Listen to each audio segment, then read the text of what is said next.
Edwin Meese III Center for Legal and Judicial Studies and manager of the Election Law Reform Initiative. In this role, he has become one of the nation's foremost authorities on election law, voter integrity, and constitutional governance. A graduate of the Massachusetts Institute of Technology and the Vanderbilt University School of Law, this gentleman brings an impressive combination of academic rigor and practical experience to his work. He served with distinction as a member of the Federal Election Commission, where he was instrumental in enforcing federal campaign finance laws and promoting transparency in the electoral process. Prior to that, he served as counsel to the Assistant Attorney General for Civil Rights at the U.S. Department of Justice, focusing on voting rights enforcement and helping to ensure elections are conducted fairly and lawfully. He has also served on the Fairfax County Electoral Board and worked on the President's Advisory Commission on Election Integrity under President Donald J. Trump. This talented individual is a prolific writer and commentator. His analyses and opinion pieces have appeared in the Wall Street Journal, the Washington Times, National Review, Fox News, and many other respected outlets. He's co-authored several books, including Who's Counting? How Fraudsters and Bureaucrats Put Your Vote at Risk, and Our Broken Elections, How the Left Changed the Way You Vote. And this very morning, if you had tuned in to WMAL, his voice graced the airways, filling in for Larry O'Connor. So he's had a very long day, but he's still full of energy, and we want to give a warm welcome to a true patriot and defender of American democracy. So please welcome Mr. Hans von Spakovsky.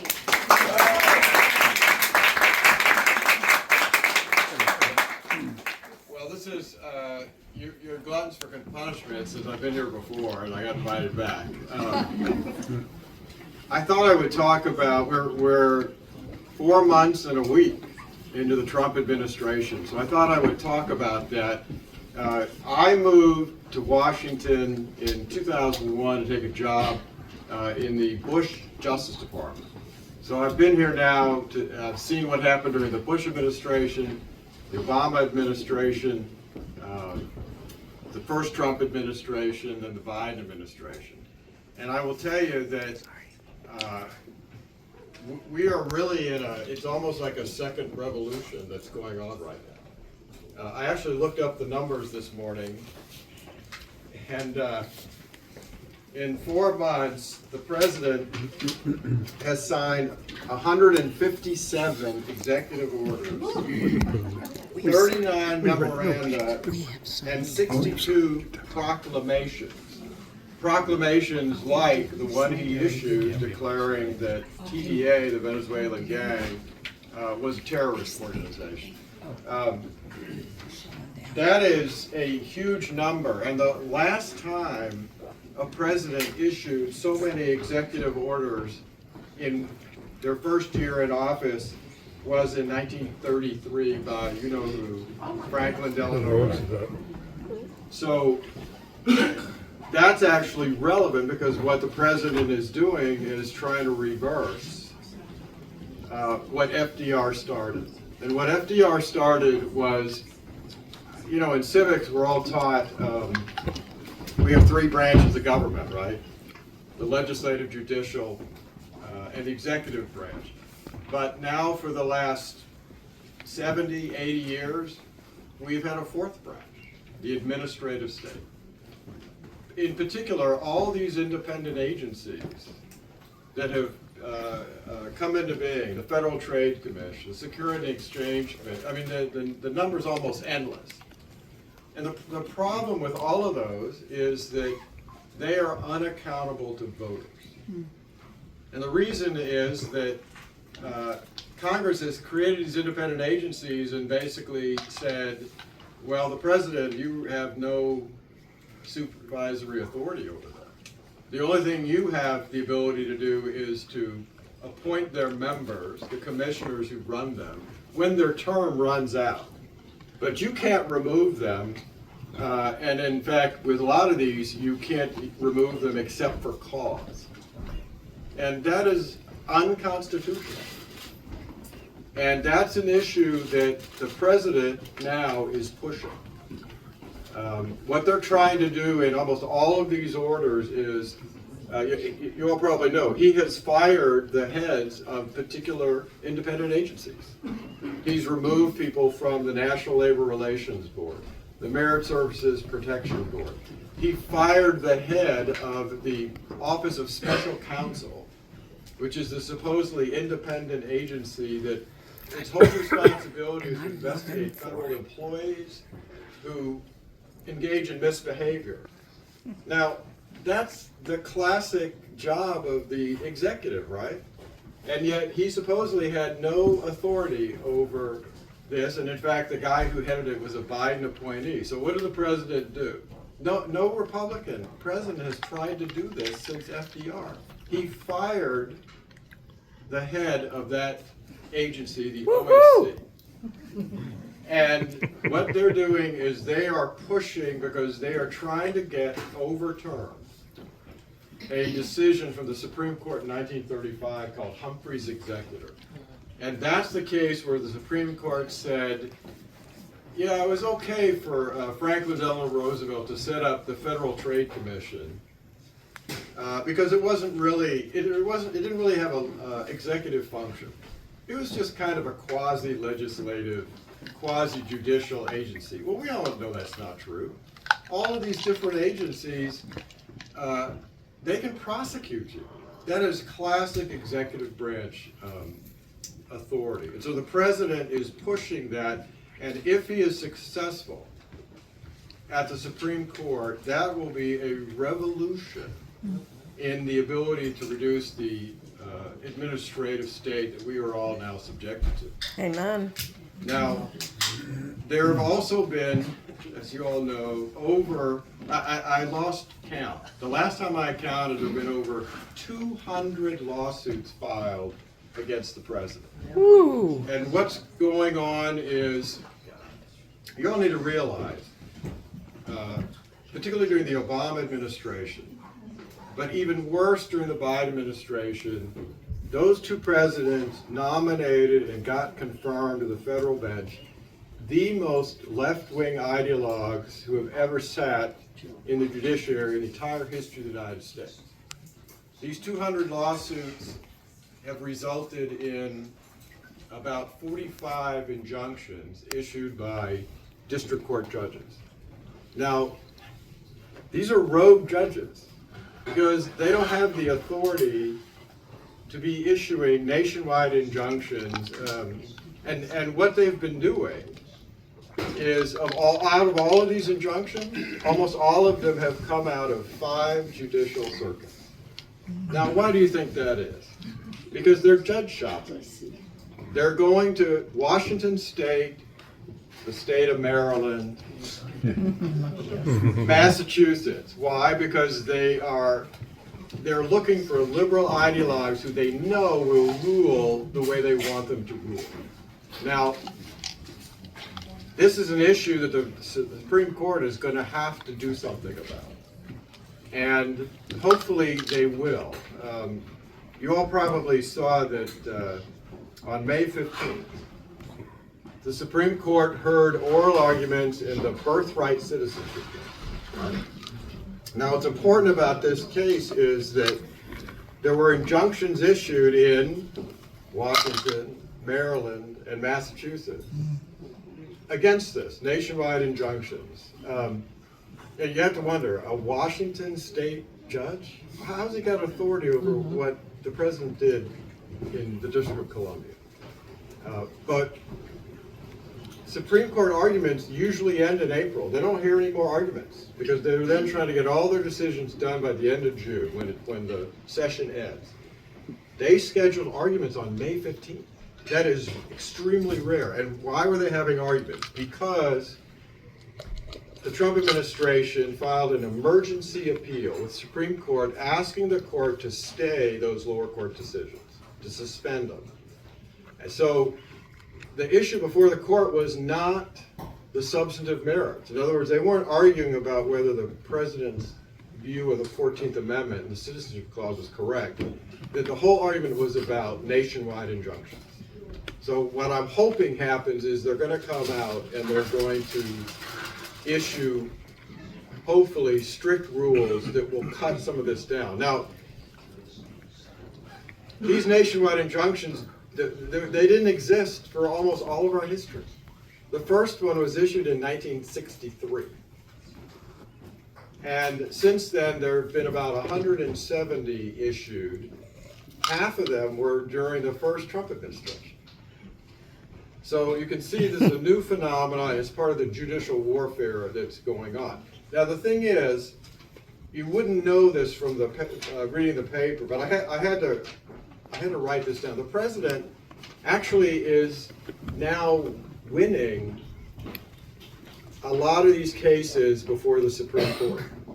Just at noon today, the Supreme Court issued a decision 7-2. I'm sure you all could guess who the two were, right? Because a judge in Massachusetts had told the president that he could not end the mass parole that the Obama administration had given to 500,000 illegal aliens.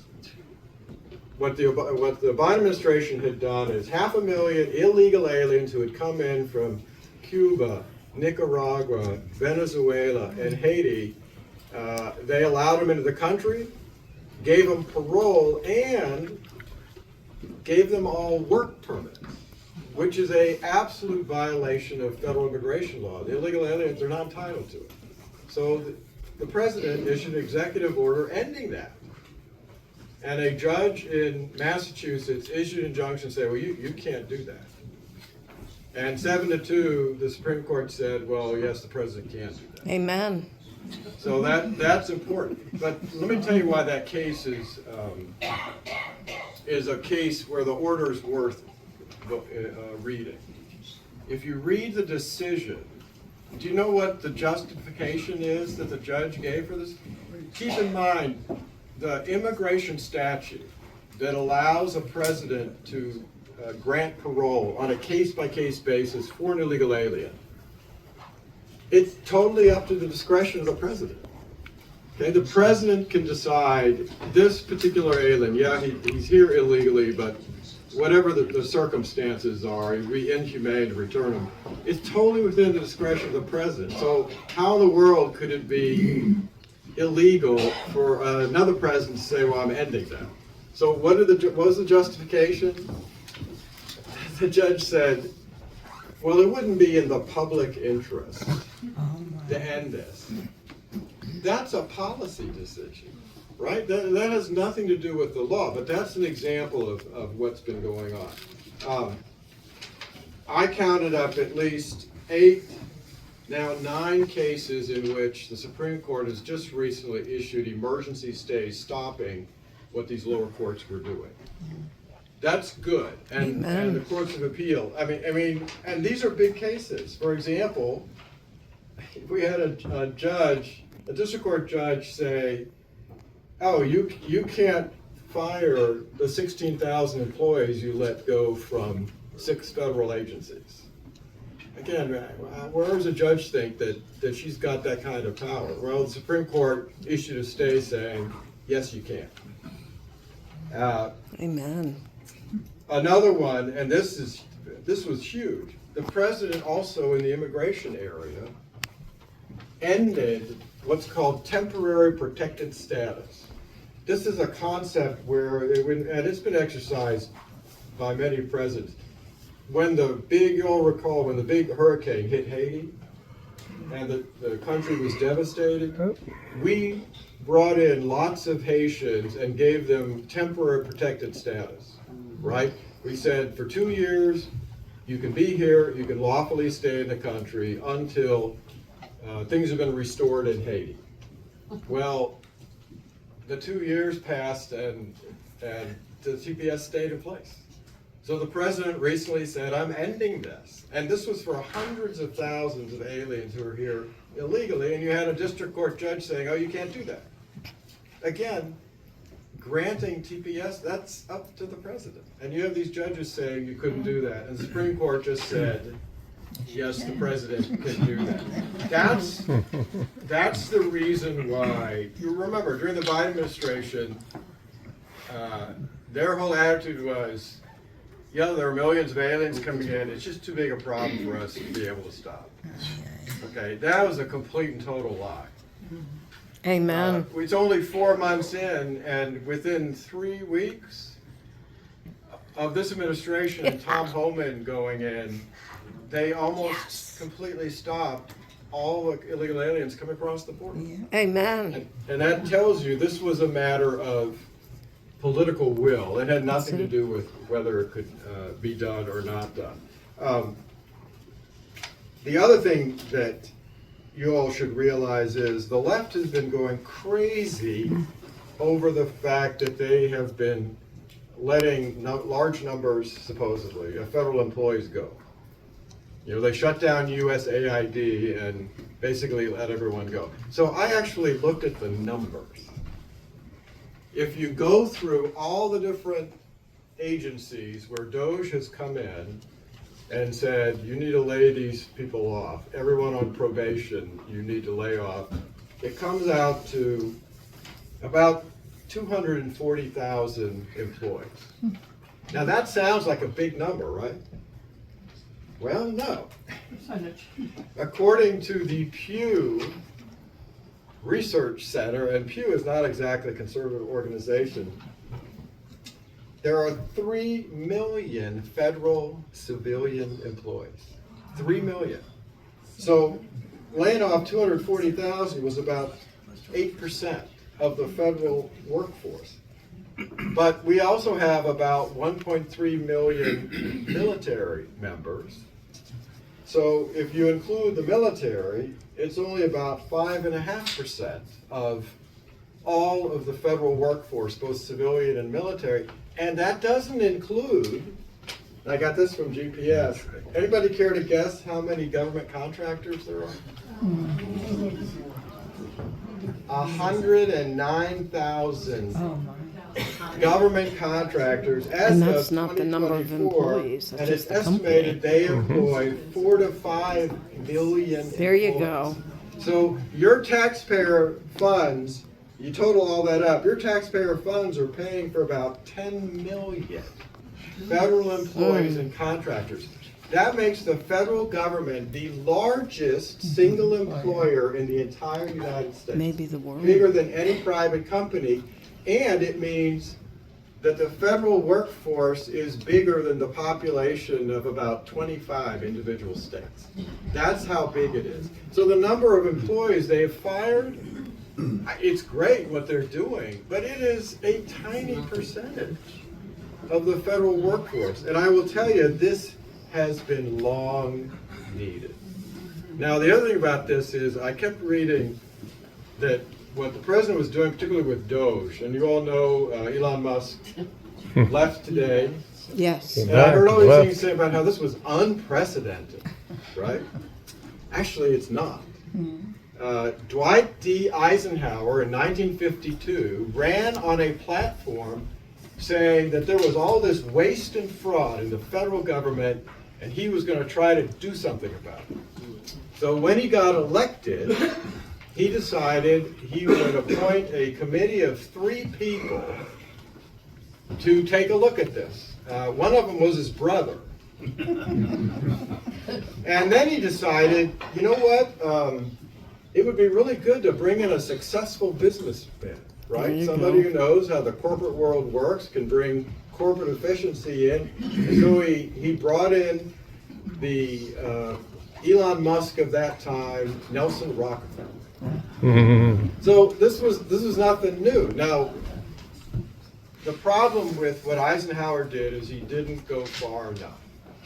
They were actually trying to get rid of fraudulent spending, but the idea of actually reducing the size of the administrative state, they simply didn't do. And what's being done now is even more important. This is what Trump is doing is revolutionary, and it's all stuff that should have been done a long, long time ago. And if it's not done, if the size of the federal government isn't reduced, if the deficit and debt that we're running up isn't at some point if we don't fix that, we've had this wonderful economy for so long, right? We've got this wonderful country, and I will tell you, I don't know if anybody was listening this morning, we had Steve Moore on as a guest. I'm a first generation American, okay? My mother was German, my father was Russian. They met in a refugee camp in the American occupied sector of Germany after the end of World War II. But my German grandmother lived through the Weimar Republic. For anybody who knows about that, the German economy collapsed because of huge government debt that they couldn't pay, and it resulted in a collapse of their economy. It resulted in hyperinflation, and we're on that path.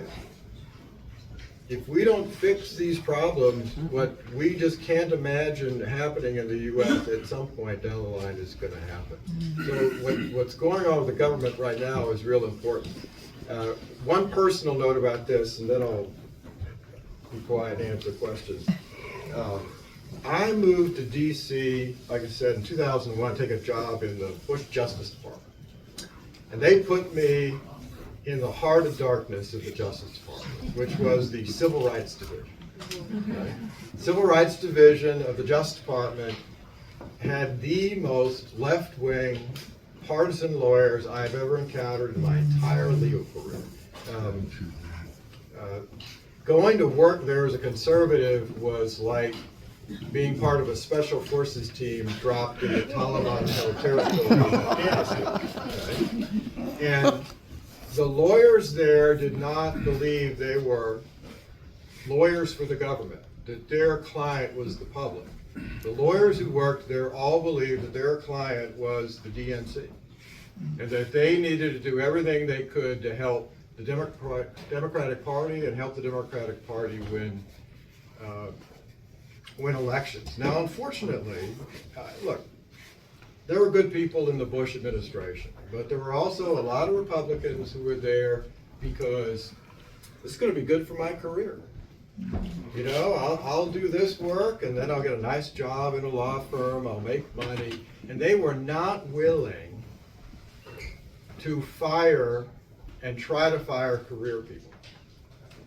And so some of the worst career people I've ever encountered worked in the Civil Rights Division where I was.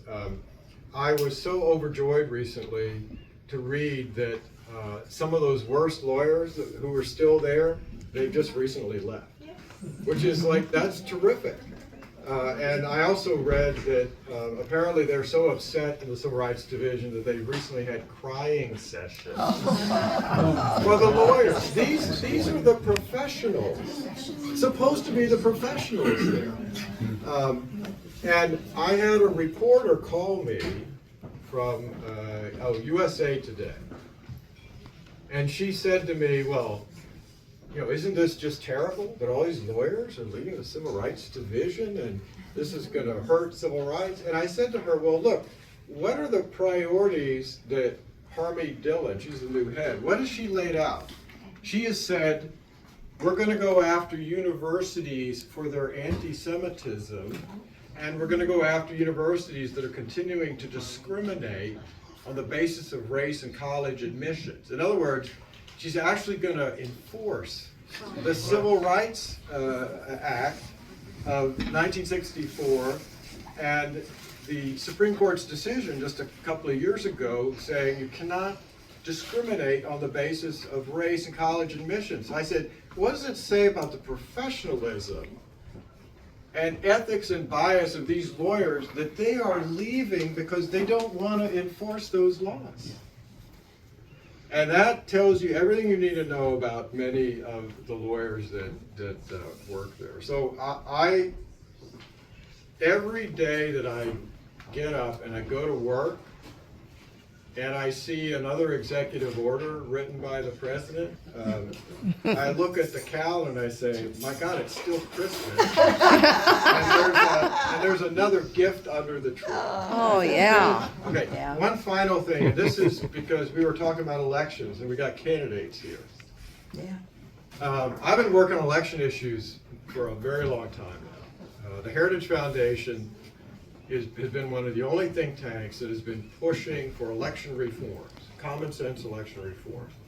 Almost everything that I've been recommending for years, the administration is doing.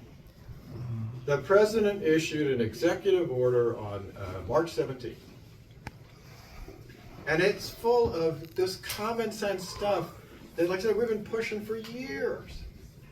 For example, he has ordered the Department of Homeland Security and the Social Administration to finally open up their databases to state election officials so they can verify the citizenship of registered voters. For years, DHS has been doing everything they could to avoid allowing that to happen, to the point where right before last year's election, I don't know if you all saw this, Texas and Florida sued the Department of Homeland Security, saying, you got to give us access to these databases. He has ordered them to finally do that. Now, that's great for red states. You know, places like Georgia, Texas, they want access to that. So you're sitting there going, okay, well, blue states, they're not going to, they don't care about that. Well, he has ordered the Justice Department and the Department of Homeland Security to obtain the statewide voter registration lists of states that don't cooperate and do their own comparison to the DHS and Social Security records. And as you all know, all the candidates here know, right? Voter registration records are public records. Candidates can get them, parties can get them. So he's thought of what to do about this. The other thing that he's done, and this is really, really important, and I'll end with this. You all know that one of the biggest problems in the 2020 election, and a problem that's been growing, is all these states changing their laws to have election day not be the last day of elections, and allowing absentee ballots to come in after election day and be counted after election day. That's why California, they come in for weeks afterwards.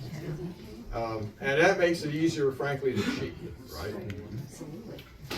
Well, Judicial Watch, I gotta brag, the lawyer at Judicial Watch was somebody that I first hired at the Justice Department 20 years ago. And when he left, I recommended him to Judicial Watch. Judicial Watch, some months ago, filed a lawsuit in Mississippi, suing Mississippi and saying, Mississippi's rule, which allowed absentee ballots to come in for 3 days after Election Day, and they'd be counted, violated the federal laws that set the federal election date as what? First Tuesday after the first Monday in November. Federal District Court agreed with them. Mississippi appealed it to the Fifth Circuit U.S. Court of Appeals. The Fifth Circuit said, no, allowing absentee ballots to come in after Election Day and count them, that violates federal law. There are 22 states that do that, and the president in his executive order has said to the Justice Department, you are to sue every state that allows absentee ballots to come in after Election Day because it violates federal law. So as they get that going, that actually is going to help with the election integrity process all across the country. So, yeah, the judicial warfare that's going on is frustrating, but they are really getting a lot done, and we're only 4 months into the four-year term. Amen. So it's a good thing, and like I said, I feel joy every day when I see them doing all these things that we've been recommending for years. Oh, and by the way, Project 2025, which all y'all heard about, so far about 70% of what the administration has done is straight out of Project 2025. So, thanks. Happy to answer questions. Yeah. What about the hiring of people out of Project 2025? Those people that responded to all of that? We actually have a staffing problem at Heritage because we've had all these people leaving Heritage and going into the administration. So all the stuff you heard about, oh, we're never going to hire anybody in Project 2025, that's not happening.